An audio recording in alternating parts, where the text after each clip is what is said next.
Bismillahirrahmanirrahim. Alhamdulillahi rabbil alamin. Wa bihi nasta'in. Allahumma salli ala sayyidina Muhammadin nabiyil ummi wa ala alihi wa sahbihi wa sallim. Rabbi shrah li sadri wa yassir li amri wahlul 'uqdatam min lisani yafqahu qawli. Wala hawla wala quwwata illa billahil aliyyil azim. Ilahi anta maksudi wa ridhaka matlubi.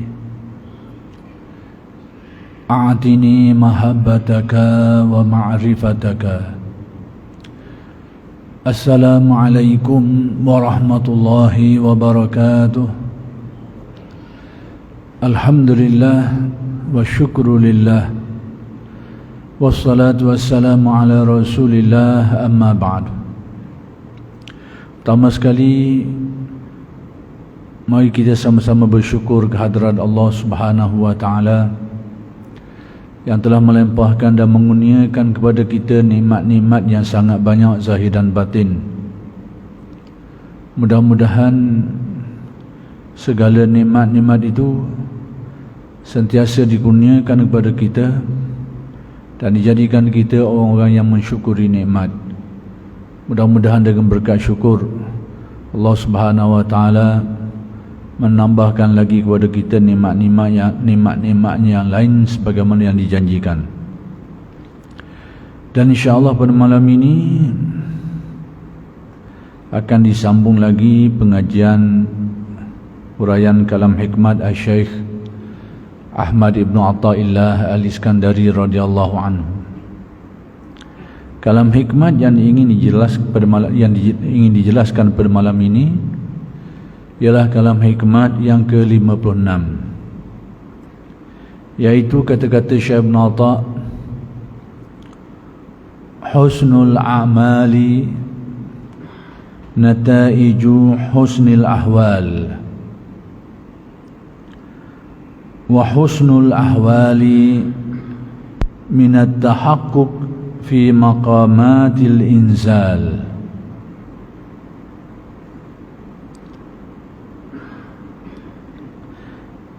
Baiknya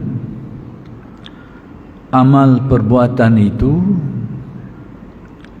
sebagai hasil dari baiknya budi dan hati, dan baiknya hati itu sebagai hasil dari kesungguhan istiqamah pada apa yang diperintahkan oleh Tuhan, yakni tidak bergerak dari apa yang didudukkan oleh Tuhan. Apa yang nak diberitahu oleh Syekh Ibn Atha' menerusi kalam hikmat yang ke-56 ini, yaitu Syekh Ibn Atha' nak memberitahu tentang aspek zahir dan aspek batin manusia berkait dengan amalan-amalan soleh yang dilakukan. Amalan-amalan soleh, amalan-amalan perbuatan-perbuatan yang berlaku pada diri manusia ni secara umumnya boleh dibahagikan kepada dua, iaitu sama ada amalan tu amalan soleh, amalan ketaatan, ataupun amalan taleh, ataupun amalan kemaksiatan. Jadi apa yang ingin dibicarakan oleh Syekh Ibn Atha' berkait dengan amalan soleh, sebenarnya dia lebih bersifat umum lagi. Maksudnya mencakupi amalan soleh dan juga amalan taleh, ini amalan baik dan juga amalan buruk. Jadi Syekh Ibn Atha' menyatakan kepada kita bahawa amalan-amalan soleh yang berlaku pada diri manusia ni dia adalah hasil daripada apa yang mengisi kalbunya, apa yang mengisi hati seseorang itu, yang disebut sebagai al-ahwal, hal, keadaan yang menjadi sifat ataupun kelakuan bagi kalbu, bagi hati manusia ni. Jadi perbuatan-perbuatan baik manusia ni yang berlaku ni, yang melibatkan anggota manusia ni, benda tu mari daripada ahwal, hal hatinya tu, baiknya hal hatinya tu. Baik, kemudian hal, keadaan, kelakuan hati manusia ni, baiknya kelakuan hati manusia ni, dia datang daripada seseorang itu mencapai keteguhan di dalam sesuatu perkara itu, sesuatu amalan yang diamalkan. Baik, maksud macam mana di sini? Jadi ada 3 perkara yang perlu kita kena faham untuk faham kalam hikmah ni. Satunya, amalan-amalan zahir yang kita buat. Yang kedua, kelakuan hati. Kelakuan hati itu di dalam istilah tasawuf orang panggil ahwal. Kemudian ada satu perkara lagi yang juga melibatkan dalaman hati manusia ni, iaitu disebut maqam. Maqamat, yakni kedudukan ataupun corok bagi kalbu manusia ni. Jadi ada 3 perkara yang perlu kita faham. Ada amal, amalan, ada ahwal, yakni kelakuan kalbu hati manusia ni. Yang ketiga, ada corok bagi hati manusia yang dinamakan maqam. Baik, amalan manusia ni dia melibatkan semua anggota kita lah, melibatkan kaki tangan kita, penglihatan kita, pendengaran kita dan sebagainya. Jadi amalan-amalan yang membabitkan anggota manusia ni, ada yang baik, ada yang buruk. Sudah tentulah, ada amalan baik, ada amalan buruk. Jadi sekarang Syekh Ibn Attab menyebut tentang amalan baik yang melibatkan anggota-anggota kita ni, yakni kita melaksanakan apa-apa yang baiklah, melibatkan anggota kita ni. Kita laksanakan apa yang diperintahkan Allah dan meninggalkan apa yang dilarang. Kita laksanakan kewajipan-kewajipan agama, mendirikan solat, melaksanakan ibadah puasa, mengeluarkan zakat, menunaikan ibadah haji dan seumpamanya lah. Baik, amalan-amalan zahir yang dibuat oleh manusia ni, dia rupa-rupanya dia ada kaitan dengan apa yang mengisi hati dia tu. Yang dalam hati dia tu ada 2 perkara. Satu disebut ahwal, satu disebut maqamat. Ini istilah tasawuf. Jadi apa itu ahwal? Apa itu maqamat? Ni sebenarnya Syekh Ibn Attab nak beri pedoman kepada kita. Kalau kita ada keinginan untuk menjadi orang yang suka buat kebaikan, istiqamah dalam melakukan kebaikan, kita tahu kuncinya kat mana, dengan memahami kalam hikmah ni. Ada setengah orang tu dia ada keinginan untuk melakukan kebaikan, menjadi orang baik dan istiqamah melakukan kebaikan, tapi agak susah untuk mengistiqamahkan kebaikan dia tu. Jadi kat mana tempat yang dia kena baiki untuk mencapai maksud tu? Jadi kalau dia faham kalam hikmah ni dia nampak macam motosikal jugalah, kenderaan jugalah. Kita tahu perjalanan sesebuah kenderaan tu jadi baik sekiranya kita tahu kat mana yang menyebabkan perjalanan tu jadi baik. Jadi kita kena baikilah sekiranya berlaku tak baik. Contohnya perjalanan kita jadi kereta kita tak sedap bawa kerana tayar rotok. Kita tahulah sebab apa jadi tak sedap ni. Jadi kita tahu macam mana nak baiki. Kalau tayar menjadi sebab tukarlah raya tu. Kalau minyak hitam tak tukar, jadi tak sedap lagi, berat dan sebagainya, kita tahu kat mana penyakitnya tu. Maka baiki tempat tu. Ini sama juga ni. Bagi orang yang ada kemahuan untuk melakukan kebaikan dan mengistiqamahkannya, supaya dia ni dapat melakukan kebaikan, bersolat dan sebagainya dan mengistiqamahkannya, macam mana dia nak buat sekiranya dia menghadapi masalah payah nak laksanakan dan susah nak istiqamah ni? Apa yang perlu dibetulkan? Inilah kalam hikmah yang perlu dia faham. Kena tahu kat mana masalah tu timbul. Jadi sekarang kita balik kepada apa yang Syekh Ibn Athar nak beritahu kepada kita, bahawa sekarang ada 3 perkara yang perlu kita faham. Amal, amalan-amalan yang kita buat tadi tu. Kemudian ahwal, kelakuan hati kita tu. Yang ketiga maqamat, yang ni corok bagi kalbu kita tu. Kalau kita nak bandingkan dengan komputer kok, dia ada hard disk dia, dia ada software dia, baru dia ada fungsi dia tu, tindakan dia tu. Apa ni, bila kita pasang tu barulah sistem tu berjalan molek. Itu tak mestilah mudah nak banding dengan komputer lah. Manusia pun lebih kurang. Ada aspek zahir, ada aspek batin. Aspek zahir amalan dia. Aspek batin ada 2 istilah tadi, ahwal dan maqamat. Baik, sekarang kita tengok aspek batin ni. Apa yang dimaksudkan dengan ahwal? Apa benda ahwal, istilah tasawuf? Dan apa yang disebut sebagai maqamat? Kadang-kadang setengah orang menganggap ini ilmu ni ilmu tinggi. Tinggilah kalau nak dijelaskan secara tinggi, tapi boleh jadi rendah je. Dan sebenarnya merupakan keperluan kita je. Cuma setengah orang tu bila dia kata, bila baca kitab tasawuf, baca kitab-kitab hikam ni, istilah ahwal maqamat ni ilmu untuk orang tinggi-tinggi, itu silap. Ada bahagian tinggi dia, tapi ada bahagian rendah dan keperluan semasa kita. Duduk situ belaka. Cuma tinggal lagi kita faham tak faham je. Bila kita keliru sini, kita anggap ilmu-ilmu tinggi lah, padahal tak juga, adalah sebahagiannya yang tinggi. Baik, apa yang dimasukkan dengan ahwal? Ahwal ini adalah kelakuan yang di dalam hati, gerak hati kita tu. Kalau kita gerak hati lah kita panggil. Jadi gerak ni dia datang dan pergi, kadang-kadang timbul, kadang-kadang tenggelam. Itu panggil ahwal. Seperti contohnya khusyuk, kadang-kadang dia mari, kadang-kadang dia hilang.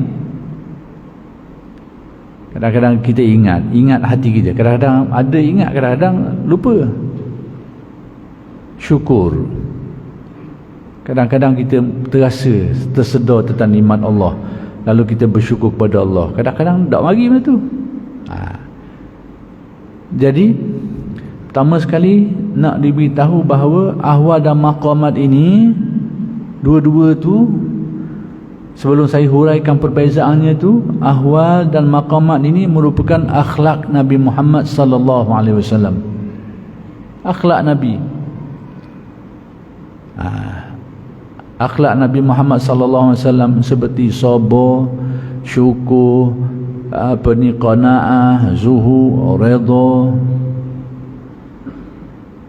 dan sebagainya. Sedar hati, taubat, inabah dan macam-macam lagi tu, banyak perkara tu. Itulah sebenarnya ahwal dan maqamat. Akhlak Nabi, taubat, kesedaran hati, penyesalan atas perbuatan yang dilakukan. Kemudian manusia menukar watak dia, meninggalkan perbuatan buruk, buat yang baik, panggil taubat. Kemudian syukur, sedar atas nikmat-nikmat yang diberikan, lalu menggunakannya pada yang mengucap kesyukuran kepada Allah dan menggunakannya pada hal-hal yang baik. Sabar, menerima keperitan, kepayahan, kesukaran tu kita terima, sehingga kita ni tak terbabah, kita ni tak melantah dan sebagainya. Redha, menerima ketetapan Allah dengan senang hati.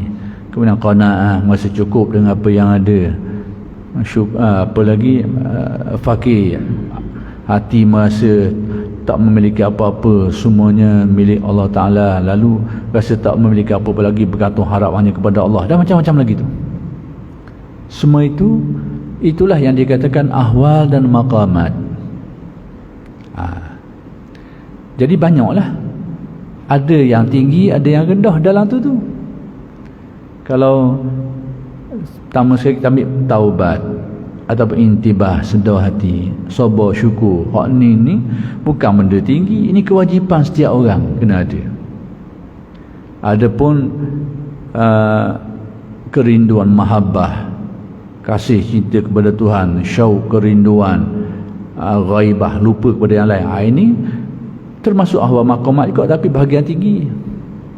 Jadi bila sebut ahwal dan maqamat ni, dia ada bahagian rendah pun ada, bahagian tinggi pun ada, bahagian hak kita perlu, keperluan kita pun ada, bahagian yang mungkin kurnia Allah kepada orang soleh pun ada. Saya nak terangkan ni dulu sebab ada setengah orang membayangkan mengaji ilmu tasawuf ahwal maqamat ni bukan bahagian kita ni, bahagian tinggi. Itu satu kekeliruan. Sama ada tak tahulah sebabnya apa, wallahu a'lam lah, tapi itu adalah kekeliruan, kita pun tak tahu. Tapi nak beritahu, saya nak ulang balik perkara ni yang kita bicarakan ini tentang istilah ahwal dan maqamat ni, bahawa ada benda yang merupakan perkara asas yang kita perlu, yang patut ada pada kita. Kerana sebab apa? Kerana ahwal dan maqamat ini hakikatnya adalah akhlak Nabi Muhammad sallallahu alaihi wasallam. Itu sebenarnya ahwal dan maqamat.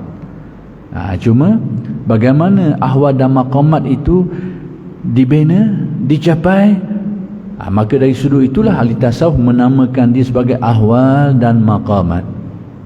Tapi benda-bendanya tu yang melibatkan ahwal dan maqamat ni, perkara-perkara apa? Adalah akhlak Nabi Muhammad sallallahu alaihi wasallam. Semuanya ada akhlak Nabi, seperti yang saya contohkan tadilah, dengan sabarnya, dengan syukurnya, dengan zuhudnya, dengan fakirnya, dengan redanya, dengan khusyuknya, dengan ikhlasnya. Semua itu adalah ahwal dan maqamat. Jadi semua itu adalah akhlak-akhlak Nabi Muhammad sallallahu alaihi wasallam. Jadi dah guna jadi ahwal dan maqamat ini. Bagaimana perkara-perkara tadi itu dibina dalam hati manusia, proses dia itulah ahli tasawuf menamakan perkara itu sebagai ahwal dan maqamat.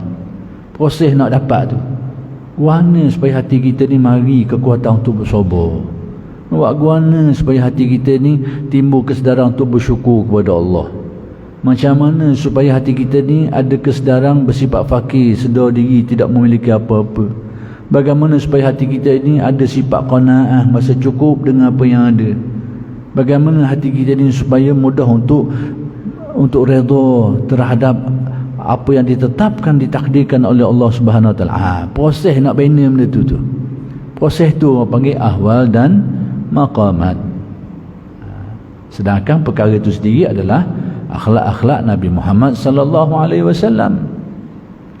Jadi kena faham molek dalam perkara ni supaya tak timbul hari ni kekeliruan yang sangat banyak dibangkitkan berkait dengan tasawuf, berkait dengan kitab hikam, macam-macam lah. Itulah inilah macam-macam. Ini kita dengar molek ahwal dan maqamat ni. Memang istilah tu dengar rasa macam tinggi sebab kita jarang sebut, jarang guna. Tapi sebenarnya apa benda? Inilah akhlak Nabi Muhammad sallallahu alaihi wasallam. Baik. Sekarang balik kepada istilah ni. Ahwal dan maqamat. Ahwal ini apabila perkara-perkara tadi menjadi gerak hati yang tergelang timbul. Ulama tasawuf menamakan itu sebagai ahwal litahawuli, kerana dia bertukar-tukar, berubah-ubah, kadang-kadang mari, kadang tak, kadang-kadang mari khusyuk, kadang-kadang hilang, kadang-kadang mari rajin, kadang-kadang hilang, kadang-kadang ada kekuatan untuk sabar, kadang-kadang tak tahan sabar, kadang-kadang mari kesedaran, ingat banyak nikmat, masa syukur, kadang-kadang lupa. Benda-benda ni bila kelakuan gerak-gerak tadi tu, gerak-gerak perkara tadi tu dalam hati tu, bila dia tidak menetap, dia mari dia hilang, dia mari dia hilang, itu panggil ahwal. Segala akhlak-akhlak Nabi tu yang timbul dalam hati kita tapi tidak kekal, tidak kukuh, tidak kukuh molek, maka dia dinamakan sebagai ahwal, istilah li tasawuf. Contohnya macam saya katakan tadi lah, redha. Kadang-kadang ada hari tu kita rasa boleh terima apa saja atas ditakdirkan Allah. Ada harinya berat, payah nak terima. Dia mari je hilang. Itu adalah ahwal. Sifat dia tu mari hilang, tidak kukuh molek, tidak istiqamah. Maka ulama tasawuf menamakan perkara itu sebagai ahwal. Dia panjanglah bahasa dan huraian dia tu. Baik. Apabila ahwal ini, perasaan tadi mari hilang, datang pergi, dia mula menetap dan mencorok hati, jadi sifat, jadi perangai. Khusyuk, mula-mula dia mari khusyuk dan hilang, lama kelamaan dia jadi sifat bagi hati, jadi mudah. Khusyuk tu jadi perangai kita tu, mengisi ibadah kita, menjadi kelakuan kita. Pada waktu itu dia bertukar menjadi maqamat. Jadi beza ahwal dengan maqamat ni atas benda yang sama. Bila tak tetap, apa panggil ahwal. Bila dia tetap, dia menjadi maqamat, sifat, perangai. Balik pada contoh, kalau kita kadang-kadang mari kekuatan untuk bersabar, menanggung keperitan, kita kuat. Ada kalanya kita lemah darah nak tahan sabar, sehingga tak dapat laksanakan banyak perkara kerana tak kuat kesabaran kita. Kadang mari, kadang hilang. Tapi bila kekuatan tu menjadi suatu sifat, malakah, ciri, perangai yang melekat pada diri kita, dah jadi kekuatan pada kita untuk sehingga kita boleh buat sesuatu perkara yang payah tu dengan mudah, kita boleh buat secara berterusan dan sebagainya. Kita boleh meninggalkan perbuatan buruk tu dengan mudah dengan kekuatan tu, secara sudah menjadi satu benda yang kukuh, maka dia dinamakan sebagai maqamat. Jadi hal-hal yang di dalam hati tadi tu bila dah menjadi teguh, maka dia bertukar menjadi maqamat. Maka demikianlah pengertian ahwal dan maqamat, yakni akhlak-akhlak Nabi yang mengisi hati manusia ni. Jadi bila dia tidak tetap, dia makan ahwal. Bila dia sudah menjadi tetap, maka dinamakan maqam. Itu satu segi. Dari segi itu. Kemudian dari segi macam mana akhlak-akhlak Nabi ni terbina dalam diri manusia. Akhlak-akhlak Nabi ni macam mana dia terbentuk? Ternyata dia ada sistem dia. Macam sekolah jugalah. Dia ada kelas dia. Ada kelas 1, darjah 1, ada darjah 6. Dia tak akan galiknya, dia tak akan naik darjah 6 lalu. Dia akan naik darjah 1 dulu, lepas tu naik darjah 2, darjah 3, barulah naik pergi ke darjah 6. Sama juga ahwal dan maqamat ini. Kalau kita belajar ilmu akhlak, kita belajar di sekolah, belajar di madrasah tentang akhlak, tidak kabur benda ni. Hanya kabur ia senarai je. Senarai akhlak-akhlak yang baik. Sepatutnya kita kena sabar, kita kena syukur, lepas tu kita kena redha, kita kena qanaah, kena sifat tu, kena ada sifat ni. Kabur direct sekaligus. Bak kabur. Memang serik je. Jadi kenyataannya bagaimana benda ni boleh terbina dalam diri kita. Nak membina dalam diri kita tu dia ada sistem dia, dan tidak akan berlaku sekaligus gitu. Kalau kita senarai apa-apa intang, darjah 1 mengaji ni, darjah 2 mengaji ni, darjah 3 mengaji ni, hak tu tulis di papang makluman. Tapi kenyataan sebenarnya bila kita nak belajar, dah boleh naik darjah 6 dulu, kena duduk darjah 1 dulu, darjah 2, darjah 3. Itu beza dia antara ilmu dengan penghayatan. Jadi akhlak-akhlak Nabi tadi tu dari segi ilmunya senarainya sama je. Sabar, syukur, redha, senarai sama. Tapi dari segi penghayatan tidak akan jadi gitu. Dia ikut kelas macam sekolah juga. Dia akan pergi darjah 1, darjah 2 sampai darjah 6. Maka sejumlah akhlak-akhlak Nabi tadi tu dia tidak terbina sekaligus. Sabar, syukur, redha, qanaah sekaligus duduk mengisi kalbu kita sehingga kita jadi orang yang memiliki sifat-sifat tu. Tak akan jadi macam tu secara penghayatannya. Jadi nak menghayati akhlak-akhlak Nabi ni lah orang panggil ahwal dan maqamat. Baik, kemudian saya nak jelaskan perkara ni dulu sebelum kita tengok macam mana perkara yang nak diberitahu oleh Syekh Ibn Atta ni. Baik, ahwal ni ada yang datang sebelum maqam dan ada yang datang selepas maqam. Macam mana itu? Contohnya taubat ni yakni timbul gerak hati dalam hati kita nak meninggalkan keburukan yang kita buat tadi tu. Kita menyesali perbuatan buruk yang kita buat tu, kita tinggalkan dia, lalu kita meninggalkan keburukan tadi tu dan meninggalkan keburukan lalu melakukan kebaikan-kebaikan. Jadi kesedaran hati tadi tu, penyesalan kita, kemudian kita yang menggerakkan kita untuk meninggalkan kejahatan tu panggil taubat.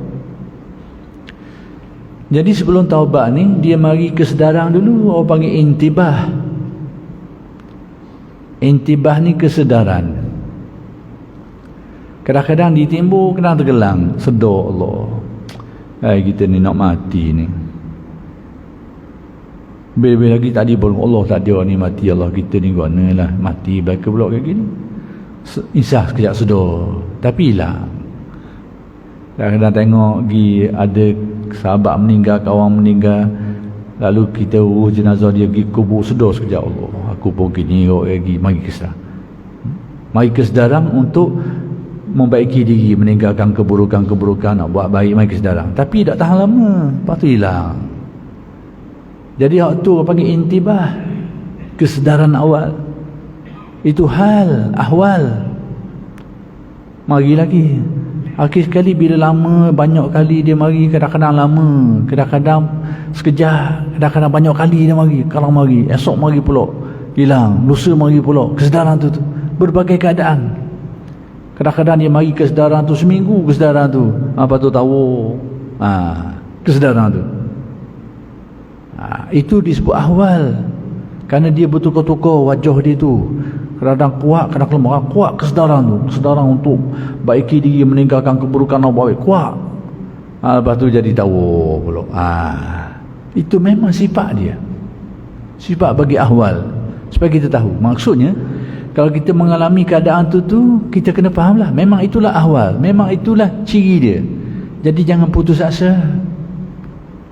Memang itulah kelakuan. Kalau kita tak faham ilmu ni, kita akan putus asa. Allah, aku ni guana ni nak jadi baik sangat, tapi mari semangat, mari dok, hari semangat, hari dok, hari kuat, hari lemah, tak jadi. Bila kita tak faham benda ni perjalanan dia, kita akan jadi gitu. Kita akan terjebak dengan putus asa atas usaha baik kita tu nak jadi menjadi lebih baik. Kena tak faham ciri ni. Aku rasa tak jadi dah, sekali mari kuat, kadang hilang pula semangat. Sekali nak, sekali tambah pula. Dia ingat ke gitu semua. Bila tak faham dia ni, dia akan ingat itulah keadaan dia, tak jadi bagaimana aku ni. Itu akan menjurus kepada keputusasaan kerana tidak memahami persoalan. Jadi kita kena faham perkara ni. Jadi memang tabi'i ahwal memang macam tu. Dia mari, datang, pergi, kadang kuat, kadang lemah, kadang acak kali dia mari, acak kali. Dok-dang 2 hari mari kesedaran, lupa kejap. Dia kata mari pula, waktu lupa pula. Memang itu sifat dia, ahwal. Tapi kena teruskan ahwal ini. Bila dilakukan kaedah dia, sampai masanya dia akan bertukar menjadi maqam tetap. Sehingga kesedaran tu dia tumbuh dalam hati, kesedaran untuk membaiki diri, meninggalkan keburukan, melakukan amal soleh, jadi teguh menjadi satu sifat dalam hati kita. Maka itu dinamakan maqam taubah, apa panggil. Contoh lain, kadang-kadang yang mari tengok, mari sifat, hari kesedaran mari, Allah dunia ni tak ada apa-apa, mati, orang mati belaka, harta ada pun akan hilang, piti ada pun habis. Mari masa tak terpengaruh dengan dunia, ingat zuhud ni maksud kita tidak dikuasai oleh kegilaan terhadap dunia. Kerana kita sedar orang pun mati kok, kenderaan kita pun akan rosak juga, rumah kita apa sudah lagi habis utuh gitu je. Tak ada benda-benda, tak selera, tak ada tarikan, tak ada kegilaan terhadapnya. Itu ahwal zuhud. Tapi ia mari sekejap, ia mari sekejap hilang pula. Bila bagi kita tengok kereta baru mari depan, orang baru dia kata Allah seliu pula ia mari.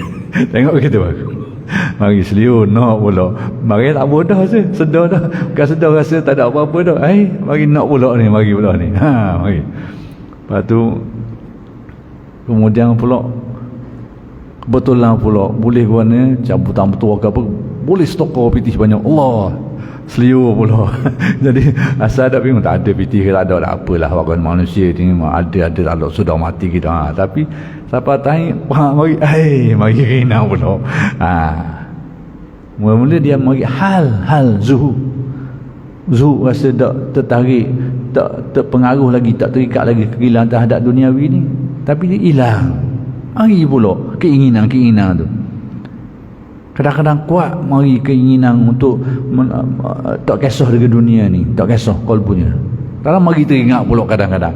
Itu ahwal. Jadi kadang-kadang kita ada kalanya kalau kita tak tahu ilmu ni, kita akan kecewa. Aku ni sekali jadi kali dok. Tak jadi aku ni. Dia akan membawa orang kepada keputusasaan. Putus asa jadi kerana tak tahu ilmu ni. Kalau dia faham ilmu ni, dia tahu itu masih dalam perjalanan, masih dalam proses. Maksudnya dia tahulah bila proses ni adalah benda lain lagi lepas tu pula. Kalau dia faham ilmu ni. Jadi kadang mari sifat zuhud tadi tu, kadang mari keinginan kuat pula, tergelang timbul, kadang kuat lemah, dia mari. Itu ahwal.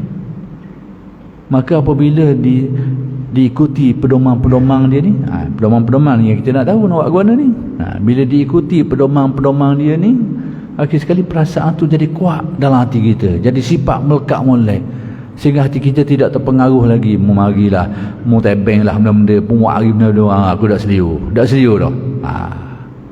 Mu harilah benda-benda, mu tabur pitih depan ke, mu hari kereta besar mana ke ataupun tak apa, ada aku pakai, tak ada sudah aku dah seliu. Bila benda tu dah jadi sifat melekat dalam hati, jadi malakat, jadi maqam. Apa panggil maqam zuhdi, maqam zuhud. Fakir sebagai contoh, contoh-contoh ni dia mari dulu rasa sedar diri tak ada memiliki apa-apa. Sekalipun kita banyak buat pitih dalam bank ni, pitih dalam bank pun ada gerak tanah pun banyak, tapi sedar hakikat sebenarnya milik Allah belaka ni, tak ada milik kita. Sedar fakir, mari kesedaran tu.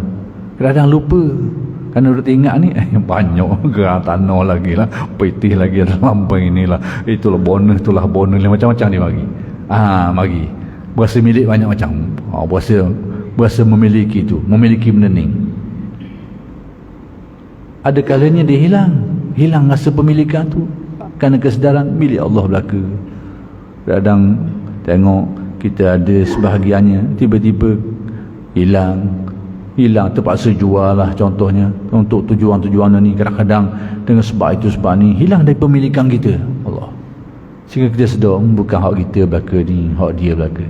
Jadi timbul kesedaran hati, kita tidak memiliki apa-apa. Itu makam fakir, orang panggil hal fakir diri, sedar diri tidak memiliki apa-apa, semuanya milik Allah.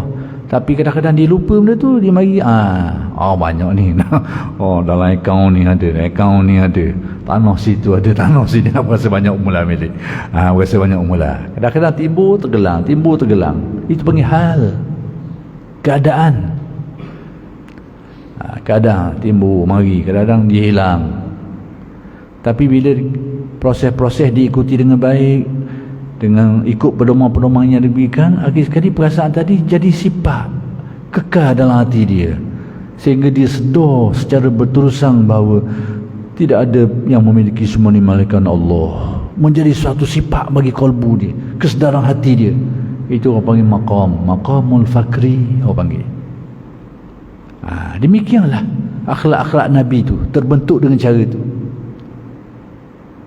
iaitu dia bermula dengan ahwal, kemudian ada maqam ni pula bila dia tetap, sesuatu maqam yang tetap ini dia akan membuahkan ahwal yang lain. Sebagai contoh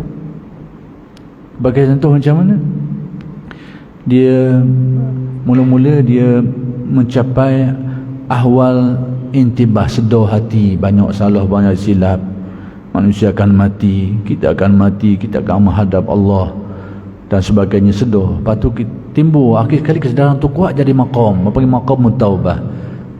Kekuatan jadi sifat dah hati kita ni nak baiki, nak betul untuk buat kebaikan dah jadi sifat perangai kita dah.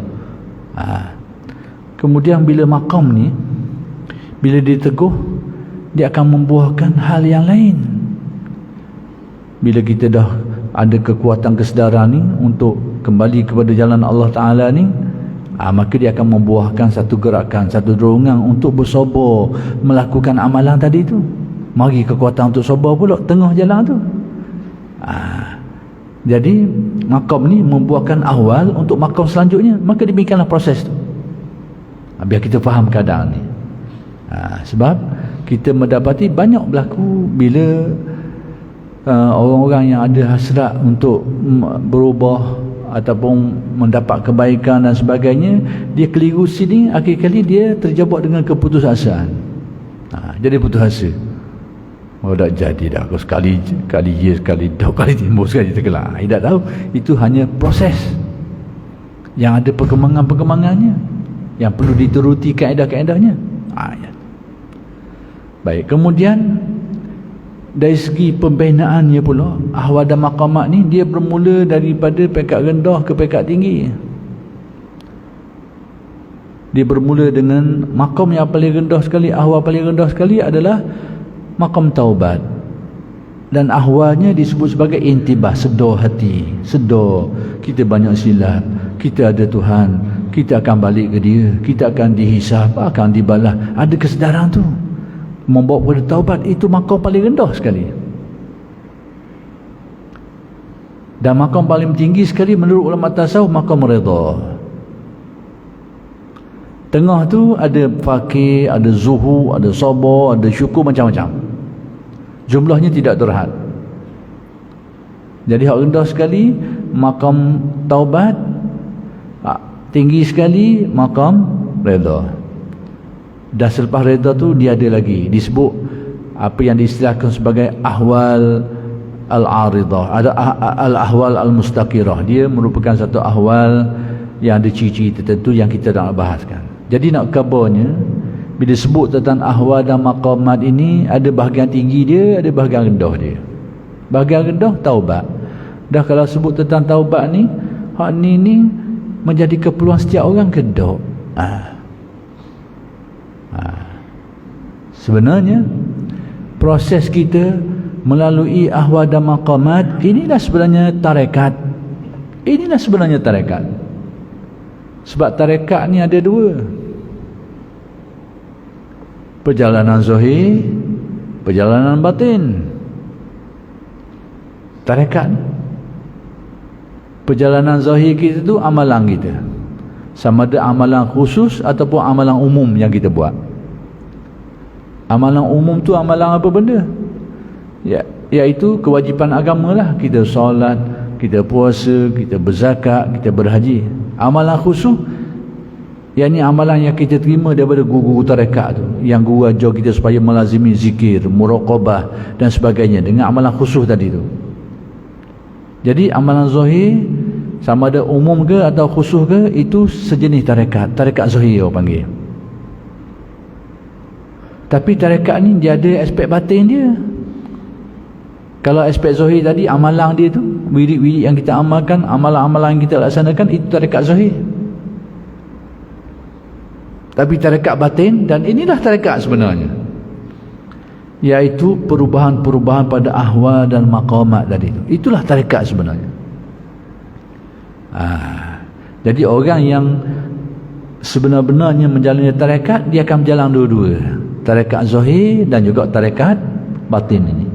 Dia mengamalkan kewajipan-kewajipan agamanya, dia mengamalkan wirid-wirid khusus yang dia belajar dari gurunya. Kemudian berlaku pengalaman ahwal dan maqamat ini, timbul benda-benda yang saya sebutkan tadi tu.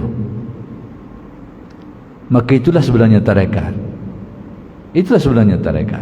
Perjalanan zahir dan perjalanan batin. Jadi ahwal dan maqamat ni bermula dengan serendah-rendahnya sampai setinggi-tingginya. Jadi di sinilah bagi yang tidak memahami konsep tarekat, dia akan menganggap tarekat ni fardu kifayah, tidak sedar bahawa sebahagian tarekat itu adalah fardu ain tanpa disedari. Jadi kalau kita dengar ada orang kata tarekat ni fardu kifayah, kita fahamlah, berarti dia tidak memahami sebenarnya apa itu tarekat. Kalau dia faham, dia akan tahu sebahagiannya fardu ain, sebahagian fardu kifayah. Maka sebab itulah ulama-ulama tasawuf kata, sesiapa yang tidak berubah perangainya daripada buruk kepada baik tadi tu, kecuali dia mengamalkan satu amalan khusyuk, atau bahasa kita kat tarekat khusyuk lah, maka menjadi kewajipan benda untuk belajar benda tu, kecuali dia ada cara dia lain, cara-cara lain. Sesiapa yang dapat mencapai maksud ni, merubah hal-hal yang buruk daripada mazmumah, sifat-sifat buruk kepada mahmudah, dia boleh menukar keadaan diri dia, sifat diri dia, kelakuan diri dia daripada buruk, daripada maksiat kepada ibadah, daripada mazmumah, sifat buruk kepada mahmudah ni. Sekiranya dia tidak memerlukan amalan khusus tu boleh berlaku, maka tak payah bertarekat. Tapi kalau dia tidak terubah semua ni, kecuali dengan mengamalkan satu amalan khusus, maka menjadi kewajipan dia untuk belajar amalan tu, yang dinamakan sebagai wajib yang musabbab, wajib yang bersebab. Termasuk dalam kaedah fiqh, ma la yatimul wajibu illa bihi fahuwa wajib. Contohnya, kita tak dapat nak menimbulkan keinginan kesedaran terhadap keburukan yang kita buat sehingga timbul kesedaran untuk kita meninggalkan kejahatan. Kemudian tidak timbul dorongan untuk bersabar dalam melakukan ibadah, meninggalkan keburukan, menerima menahan, menanggung keperitan takdir dan kepayahan-kepayahan hidup ni. Kita tak ada benda tu. Kemudian syukur tak ada mari dalam hati kita untuk mengingati, menyadari nikmat yang diberikan Allah, yang mendorong kita untuk mensyukurinya. Kemudian tak ada dalam hati kita sifat zuhud sehingga penuh dengan sifat tamak, tak ada sifat qanaah sehingga hati kita tak puas hati sama. Jadi sekiranya benda-benda ini tidak berubah dalam hati, kecuali dengan mengamalkan satu amalan khusus, maka menjadi kewajipan dia belajar. Tapi sekiranya dia boleh terubah dengan cara lain, maka tak perlulah. Tengok masing-masing qada lah. Itu saya nak beritahu keadaan ni. Jadi demikianlah Syekh Ibn Atta', saya nak balik kepada apa yang nak beritahu oleh Syekh Ibn Atta' ni. Jadi balik kepada 3 istilah: amal, amalan-amalan yang kita buat, kemudian ahwal ni yakni kelakuan hati kita yang tidak tetap, kemudian maqamat yakni apabila ahwal tadi sudah jadi sifat menjadi maqamat, maka itulah 3 istilah. Baik, apa kaitan antara 3 ni? Tengok pedoman dia. Maka di sinilah Syekh Ibn Atta' kata, baiknya amalan kita ni, amalan zahir kita buat ni, sehingga kita dapat bersolat dan istiqamah, bukan saja solat yang wajib tapi solat yang sunat juga. Kita dapat berpuasa dengan baik, kemudian dapat mengistiqamahkan puasa kita tu, bukan saja puasa Ramadan, bahkan puasa-puasa sunat yang lain. Kita dapat melakukan kebaikan yang lain, baca Al-Quran, berzakat, bersedekah, dah jadi satu amalan, dah jadi keringanan. Jadi kata Syekh Ibn Atta', baiknya amalan-amalan zahir ni yang menyebabkan manusia boleh laksanakan amalan tadi dengan istiqamah ni berterusan, itu mari dari mana? Mari daripada baiknya ahwal di dalam hati. Baiknya ahwal di dalam hati itu pula mari daripada maqam yang mencorakkan kalbunya itu. Maka kalau kita ada hasrat, ada keinginan supaya kita dapat melaksanakan amal ibadah dengan baik, dapat mengistiqamahkan ibadah kita, tempat yang kita kena baiki adalah kalbu kita tu, supaya timbul ahwal dan maqamat di dalamnya tu. Timbul ahwal dan maqamat. Gua nak beri contoh mudah. Baik, jadi ahwal dan maqamat ni dia tumbuh dalam hati. Nak buat mana nak suruh tumbuh ahwal dan maqamat ni? Sekiranya tumbuh ahwal dan maqamat ni, dia akan menimbulkan amalan baik yang dibuat oleh manusia. Dia akan mendorong manusia untuk melakukan kebaikan-kebaikan. Dia ada kaitan. Dalam hadis ada diriwayatkan secara umum. Saya nak beritahu kaitan antara dua ni. La yastaqimu imanu ahadikum hatta yastaqima lisanu, wa la yastaqimu lisanuhu hatta yastaqima qalbuh.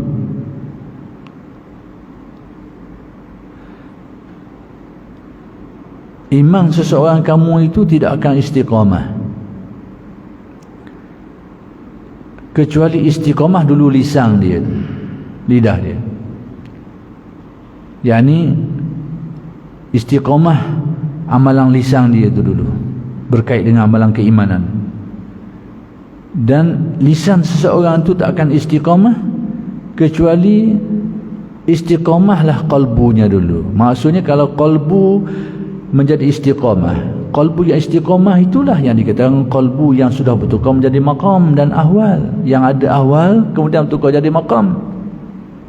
Inilah yang akan membuahkan amalan-amalan manusia yang baik dan secara istiqamah.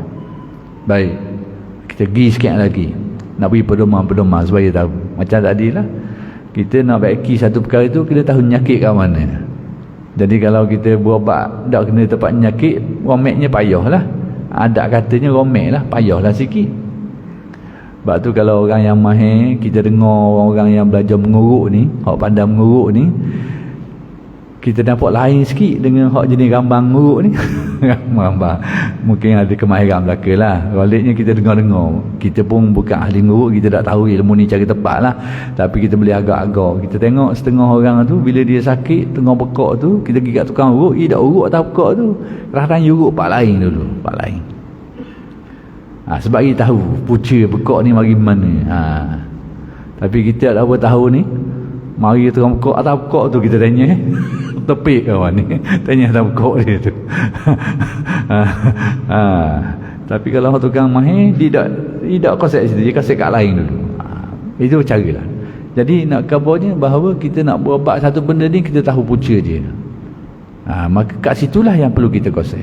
Jadi sekarang ni berkait bila Syekh Ibn Atta kata bahawa baiknya amalan-amalan tu dia mari daripada ahwal dalam hati dia, dan ahwal tu pula mari daripada maqam qalbu dia tu. Persoalan sekarang, macam mana nak menimbulkan ahwal dan maqamat ini? Ahwal dan maqamat. Baik, saya nak beri dua kata-kata ahli tasawuf sebelum pergi kepada ayat Al-Quran.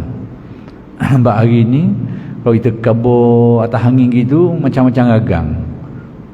Kadang-kadang rasa tak berapa munasabah. Kadang-kadang rasa siapa dia pula pandai kata gini, macam-macam hari ni. Hari ni tak boleh cakap kosong. Hari ni nak cakap benda-benda kena ada rujukan, kena ada sandaran, kena ada dalil, bagulah. Hari ni jenis orang tak macam dulu. Zaman dulu kalau kita mengaji guru kita khabar gitu, kita pegang gitu. Hari ni banyak soal hari ni. Mana dalil? Ambil kitab mana? Sanak dengan siapa dia pula ni? Macam-macam hal lah ni soal orang. Baik. Pertama sekali dalam persoalan ni kita ambil kata-kata Al-Imam Al-Qushairi. Siapa dia Al-Imam Al-Qushairi? Malam ni saya syarah banyak lain lah. Tak apalah untuk memahamkan perkara ni. Al-Imam Al-Qushairi, tokoh ulama tasawuf. Dia bukan ahli tasawuf saja, dia juga ahli tarikh, ahli sejarah, dia juga ahli kalam, ahli usuluddin, ahli tafsir dan pelbagai bidang ilmu yang lain lagi. Dia antara tokoh ulama kurun yang kelima. Maksudnya sekitar Imam Ghazali, dulu sikit daripada Imam Ghazali. Al-Imam Qushairi ni dia menghadapi banyaklah fitnah. Zaman dia pun tak mudah juga. Orang fitnah dia, ada riwayat menyebut dia difitnah oleh alim ulama sehingga orang halau dia dari kampung. 15 tahun dia terhalau dari kampung halaman dia kerana fitnah alim ulama ni. Orang ramai percaya sebab tukang fitnah ni memang berjubah berserban juga. Jadi bila orang kini cakap, orang ramai terima lah. Akhir sekali Imam Qushairi terhalau 15 tahun. Dia terhalau daripada kampung halaman dia. Tapi Allah Ta'ala ni Maha Kaya, dan biasanya perjalanan orang soleh ni tergelang timbul, hujung dia boleh ke dia. Macam tu. Wal aqibatu lil muttaqin. Hujung kesudahan untuk orang yang bertakwa. Depan ni macam-macam lah, dia penyek dia orang lah, dia tindah ini macam-macam, tapi hujung boleh ke dia. Wal aqibatu lil muttaqin. Jadi Imam Ghushairi ni dihalau oleh orang 15 tahun terpaksa keluar dari kampung halaman. Tapi setelah 15 tahun mungkin keadaan berubah, orang mula tersedar bahawa dia telah difitnah orang, sehingga dia balik kampung dia semula dengan penuh penghormatan. Masyarakat, orang ramai ni bila sedarkan ni dia tertipu ni, kena kelantong ni dan sebagainya, dia difitnah orang ni dan terbukti dan sebagainya, akhir sekali orang sambut dia dengan penuh kehormatan dan dia mengakhiri hayat dalam keadaan seperti itu, dalam keadaan penuh kehormatan. Itu Imam Ghushairi. Jadi Imam Ghushairi ni dia menulis banyak kitab, antaranya kitab yang terkenal dalam tasawuf Ar-Risalah, dan dia ada kitab-kitab lain lagi lah, termasuk tafsir Al-Ishari, Lataiful Isyarat. Jadi apa yang dikata berkaitan dengan ahwal dan maqamat ini, kita akan tengok dalam kata-kata dia. Dan masyhur kata-kata dia. Ulama tasawuf banyak merujuk kata-kata dia, sebab kata-kata dia ni pertama sekali bukan saja mewakili pendapat ulama tasawuf, tetapi sesuatu yang disadur, yang diambil intipatinya daripada ayat-ayat Al-Quran dan hadis. Ibarat kata-kata dia ni adalah kesimpulan daripada ayat Al-Quran dan hadis berkaitan dengan perkara ni, selain daripada dia mewakili pendapat-pendapat ulama-ulama tasawuf yang lain. Baik, apa kata Imam Ghushairi? Kata dia, az-zikru ruknun qawiyyun fi tariqil haq. Zikir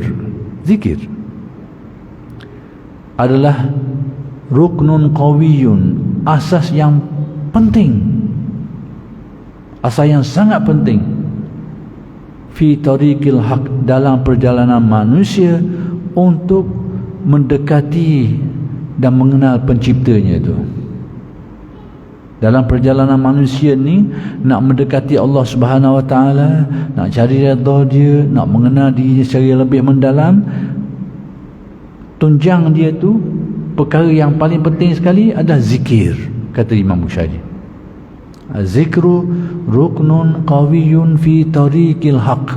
Dalam perjalanan mendekati Tuhan ni, zikirlah tiang seri dia, tunjang utamanya. Kemudian kata Imam Ghushairi lagi, bal huwal umdah, bukan sekadar tiang-tiang biasa, tiang seri. Kita fahamlah istilah tiang seri ni. Kalau rumah rock zaman dulu lah, zaman ni model lain lah, arkitek lain. Zaman dulu model lama, rumah lama, dia ada tiang hok besar sekali tengah tu. Model-model lama binaan dia ada tiang besar tengah tu, lepas tu baru ada tiang-tiang kecil. Jadi tiang tengah tu panggil tiang seri. Arkitek sekarang mungkin cara lain lah, tak ada tiang-tiang seri tu kot, dia kaka lain. Tapi contoh ni contoh zaman dulu. Jadi kata Imam Ghushairi, bal huwal umdah, bahkan dia adalah tunggak ni tiang seri dalam perjalanan tu, perjalanan untuk mendekati Allah ni, untuk mencapai redha dia, untuk mendalamkan keyakinan terhadapnya dan sebagainya itu. Bal huwal umdah. Bahkan kata Imam Ghushairi lagi, wala yasilu ahadun ila Allahi illa bidawami zikri, dan seseorang tu tak akan sampai untuk mendekati Allah dengan pengertian yang khusus lah, kecuali sentiasa berzikir, yakni kecuali dengan jalan menekuni zikir itu. Itu pandangan Al-Imam Al-Ghushairi, mewakili ulama tasawuf. Kita ambil seorang lagi ulama ni, ulama kontroversi sikit. Tak kontroversi sangat, guru dia tu kontroversi, iaitu Syekh Al-Imam Ibn Qayyim rahimahullah. Dia ni anak murid kepada Syekh Ibn Taymiyah. Tapi Ibn Qayyim ni memang murid butir ya, anak butir ya. Dia ada seorang lagi murid kepada Al-Imam Ibn Taymiyah ni, Syekh Ibn Taymiyah ni, iaitu Syekh Ibn Katsir, pengarang tafsir Al-Quran Al-Azim. Itu juga murid Ibn Taymiyah, tapi dua-dua ni lain. Ibn Katsir dia kekal dengan akidah Asy'arinya, Tapi Ibn Qayyim ni memang anak putih kepada Syekh Ibn Taimiyah. Anak putih dia. Jadi jangan, kalau orang kaitkan Ibn Qayyim dengan aliran-aliran moden hari ni, terutamanya satu istilah yang disebut sebagai Salafi Wahabi, itu fakta yang silap, fakta yang keliru. Ibn Katsir bukan jalur tu, sekalipun dia adalah juga murid kepada Syekh Ibn Taimiyah. Bab akidah dia Asy'ari, dia ikut Ahli Sunnah wal Jamaah, jalur Al-Imam Abu Hasan Al-Asy'ari. Jadi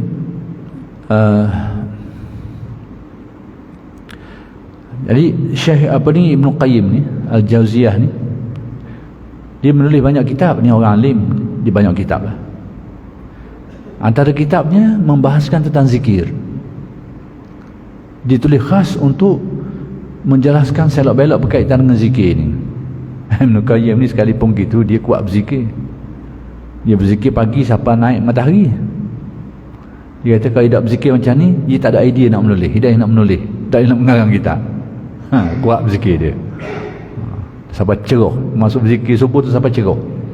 Tu Syekh Ibn Qayyim. Jadi dia tulis satu kitab namanya Al-Wabilus Sayyib Minal Kalimit Tayyib.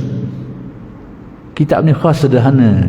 Kitab dia tu tak besar sangat, tidaklah kecil sangat, tapi dia membahaskan. Dan kitab tu dia telah menulis selok-belok tentang zikir ni dari pelbagai sudut, termasuklah fawaid, faedah-faedahnya yang disenaraikan lebih daripada 100 faedah berzikir ni. Macam-macam faedah dia. Tapi antara kenyataan yang disebut, dia kata zikir inilah yang membuahkan al-ahwal wal maqamat dalam muqaddimah dia tu. Yani ahwal dan maqamat tadi tu, yang dengannya amalan manusia jadi baik ni, kalau baiknya ahwal dan maqamat ni, bila kalbu manusia terisi dengan ahwal dan maqamat yang baik, dialah yang akan membuahkan amalan yang baik. Jadi ahwal dan maqamat tadi tu yang saya sebutkan tadi tu mari kat mana? Kata Ibn Qayyim pun kata macam tu, bahawa zikirlah yang membuahkan semua ahwal dan maqamat. Semua. Kalau pakai awal Ibn Qayyim, inilah buah dia. Bab ni. Zikirlah yusmirna, membuahkan ahwal dan maqamat seluruhnya. Dan hal-hal yang berkaitan dengan ma'arif dan sebagainya. Itu keterangan dari Syekh Ibn Qayyim. Jadi kunci untuk membuahkan ahwal dan maqamat ni adalah zikrullah, zikir. Inilah yang mungkin kadang-kadang tidak dipandang. Bagi orang tak pelajari ilmu tasawuf secara yang lebih khusus, dia mungkin tak nampak aspek ni lah. Pada dia anggap zikir ni sunat je lah. Kerana dilihat zikir itu sebagai amalan yang melibatkan sebutan. Jadi kalau tengok benda ni banding dengan semayang, memang besar semayang bank lah. Banding dengan puasa, besar puasa lah. Ni sekadar lisan je, subhanallah, alhamdulillah, la ilaha illallah, Allahu akbar, tak nampak besar lah. Semayang ni perbuatan banyak perkara. Puasa ni tahan lapar seharian. Haji habis biti banyak tu nak pergi haji tu. Nak pergi haji lagi, wukuf di Arafah lagi, nak tawaf lagi. Takkanlah benda ni kecil berbanding zikir. Takkan zikir lebih besar lagi. Kau tengok dari sudut tu. Tapi kalau dia tengok pada Al-Quran, Allah Ta'ala akan sebut, Allah Ta'ala menyebut dalam Al-Quran, wala zikrullahi akbar. Dan ingat kepada Allah itu adalah pekerjaan yang paling besar. Paling besar. Jadi kalau kita tengok zikir dari sudut sebutan mulut kita ni, memang benda tu kecil. Tapi kalau kita tengok pada hakikat zikir, dia bukan kecil. Sebab itu di dalam Al-Quran disebut tentang inti bagi semayang. Inti ataupun saripati dari semayang kita tu. Apa saripati dia? Aqimis solata li zikri. Dirikanlah solat itu untuk tujuan ingat kepadaku, kepada Allah. Jadi zikir ni bukan perkara kecil. Dia inti semayang, inti. Kita fahamlah inti ni. Kalau minyak kot, kalau nyo kot, satang dia tu lah, satang dia tu. Orang dah ambil nyo nak makan pung dia tu. Orang ambil satang dia tu. Inti dia tu. Aqimis solat li zikri. Ini. Jadi akhir sekali bagi masa 1 minit 2 nak khabar macam mana benda ni nak ambil jalan ekah, jalan mudah, macam mana zikir ni membuahkan ahwal dan maqamat. Kita ambil secontoh je. Dalam Al-Quran disebut daraballahu masalan kalimatan tayyibatan ka syajaratin tayyibah asluha sabitun wa far'uha fis sama' ila akhiril ayah. Allah Ta'ala membuat perumpamaan kalimah tayyibah. Kalimah tayyibah ini menurut ahli tafsir adalah kalimah la ilaha illallah, iaitu merupakan zikir yang paling afdal berdasarkan kepada apa yang diriwayatkan, afdalu ma qultu ana wan nabiyyuna min qabli la ilaha illallah, yang paling utama yang aku ucapkan dan diucapkan oleh nabi-nabi sebelumku ialah la ilaha illallah, zikir yang paling afdal. Kita ambil contoh ni. Jadi Al-Quran mengumpamakan seperti daraballahu masalan kalimatan tayyibah, perumpamaan perbandingan kalimah tayyibah ni, yakni la ilaha illallah yang merupakan zikir yang paling afdal ni, ka syajaratin tayyibah, seperti pokok yang baik, asluha sabitun wa far'uha fis sama', tunjangnya teguh di dalam hati, maka cabangnya meninggi ke atas. Tu'ti ukulaha, ia membuahkan hasilnya kulahinin, setiap masa, biizni rabbiha, dengan izin Tuhannya. Apa arti semua ni? Tamsilah. Macam pokok kita tengok dia ada bahagian tunjang duduk dalam, bermula dengan benih, lepas tu dia menunjang ke dalam, akar dia dalam, kemudian ia tumbuh batang, tumbuh dahang, tumbuh daun, pucuk, bunga, buah. Itulah tamsilan pada ahwal dan maqamat. Dia datang daripada sesuatu yang tertanam jauh di dalam hati. Bila kalimah la ilaha illallah ni ditunjangkan ke dalam qalbu, meneguh ke dalam hati keyakinan tauhid la ilaha illallah, tidak ada Tuhan yang sebenarnya melainkan Allah, tidak ada yang maha kuasa melainkan Allah, tidak ada yang menentukan segala kejadian melainkan Allah, tidak ada yang maha mengetahui segala-galanya melainkan Allah, dan sebagainya itu. Bila keyakinan-keyakinan ini tertanam ke dalam hati, melekat dalam hati, dia jadi maqam, ingatan itu. Allah maha kuasa atas segala, dialah, tidak ada yang memberi rezeki melainkan Allah, tidak ada yang menghidup dan mematikan melainkan Allah. Bila dia teguh, dia jadi maqam. Bila jadi maqam, dia akan membuahkan ahwal, ingatan, perasaan dalam hati bahawa dialah yang memberi rezeki, tak ada beri, tidak ada lagi yang memberi rezeki, yang memberi rezeki melainkan dia. Itulah yang membuahkan manusia ni rasa redha atas apa yang ditetapkan. Kemudian tidak ada yang mengurniakan nikmat melainkan Allah, bahawa rezeki yang ada ni kurnia dia. Itulah yang akan membuahkan syukur dalam hati, dan sebagainya lagi lah. Ahwal dan maqamat tu bila tumbuhnya, bila kalimat tauhid yang mengandungi rahsia ketauhidannya itu tertanam teguh dalam kalbu ketuhanan dia tu, dia membuahkan ahwal. Ahwal itulah yang akan membuahkan amalan, mendorong kita terasa nak beribadah, terasa nak solat, terdorong untuk laksanakan kebajikan itu, terdorong untuk laksanakan kebajikan ini. Itu amalan. Dari mana datangnya? Daripada ahwal yang mengisi kalbunya. Dari mana ahwal ni? Dari maqam yang menjadi corok bagi hatinya itu. Itu contoh yang mudah. Maka demikianlah. Jadi saya rasa sekadar itu dulu untuk kuliah kali ini, dan insya-Allah mudah-mudahan akan bersambung huraian kalam hikmat ini pada kuliah-kuliah yang akan datang. Aqulu qauli hadza wa astaghfirullahal azim li wa lakum. Assalamualaikum warahmatullahi wabarakatuh.